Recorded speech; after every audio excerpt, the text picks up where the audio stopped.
What's up, Fortnite fam, and welcome to competitive Fortnite in Chapter 4 Season 1. Let's break down all of the changes and what to expect for this competitive season. Starting off with the brand new map for Chapter 4. This map is smaller and has fewer chests and POIs than last chapter, so picking a good drop spot and having a solid off-spawn plan will be more important than ever this season. One of the power POIs on the map will be Slappy Shores, boasting the highest number of chests of any POI, plenty of metal, and an abundance of natural shield from the Slurp Truck and Slap Barrels. Expect this location to be highly contested this season as teams try to secure the shores.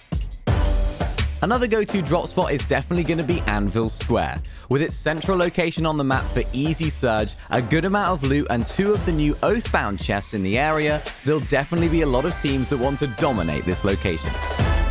In the snowy northern side of the map lies Brutal Bastion.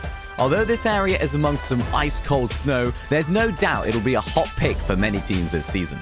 Cool off from the hot drop with a huge 11 coolers in the area, and players can speed up their loot path with ziplines around the perimeter of the POI. A major benefit of this location is how close it is to the tallest mountains in the game, making surge visibility incredible, so it will be crucial to have a quick loot path and make early rotations to claim these power positions. The increased off-spawn action at POIs this season means that teams might decide to go with a split drop instead. A split drop, as the name suggests, is split up of multiple smaller areas that don't make up a named POI on the map. A collection of small huts, houses, or buildings in any area of the map make for excellent split drops. Although the loot you get from these drops doesn't usually stack up to that of a main POI, for those looking to guarantee off-spawn survival, a split drop could be a better option. Another feature of the new Chapter 4 map is the natural mobility that comes with it. Use ice to quickly skid across the snowy areas of the map for quick rotation. In the same area, use the one-way slipstreams to fly through the sky, and even hop inside of a snowball to let gravity do the work for you. Despite there being plenty of map mobility options, there are of course mobility items that can help you traverse the island. The main one we'll see will be the Shockwave Hammer.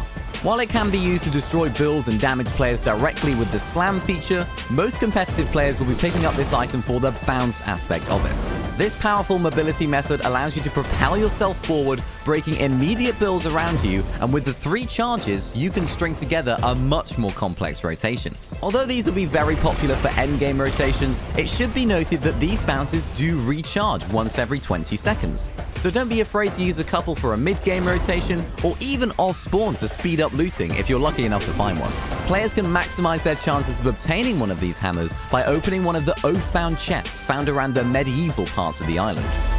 The fan-favorite throwable launchpads are back in Chapter 4 Season 1, although this season they can only be found in supply drops. You may recognize the launchpad from previous seasons of Fortnite, however the throwable version means that it takes up one of your inventory slots, so choose your loadout wisely. For teams that don't get a Shockwave Hammer at their drop spot, guaranteeing a launchpad from a supply drop could be the answer to their mobility problems. A potentially underrated mobility item this season is Impulse Grenades. On their own, they can offer some simple rotation for players wanting to travel short distances. However, where this item really shines is when combined with a reality augment, such as Party Time or Soaring Sprints. These augments transform the Impulse Grenades from something fairly useful to a viable option for rotation at any point in the game. The Falcon Scout brings a new way to scout in Fortnite. You can deploy and control this airborne drone to not only mark enemies for your team, but precious loot as well. This handy little bird also has the ability to bring a downed teammate to safety, or even carry some loot from one point to another. Think of it like your own airborne assistant. This will be useful for competitive players to locate enemies at their drop spot, to pick up reboot cards safely, or to scout out a rotation in the later stages of the game. This will be a hugely beneficial item to competitive players, and those that make the most of its powers will be soaring to success. There's plenty to get excited about when it comes to competitive gameplay in Chapter 4 Season 1. Don't forget to watch the upcoming FNCS to watch all of this season's competitive action unfold. We'll see you on the Battle Bus. Beep beep!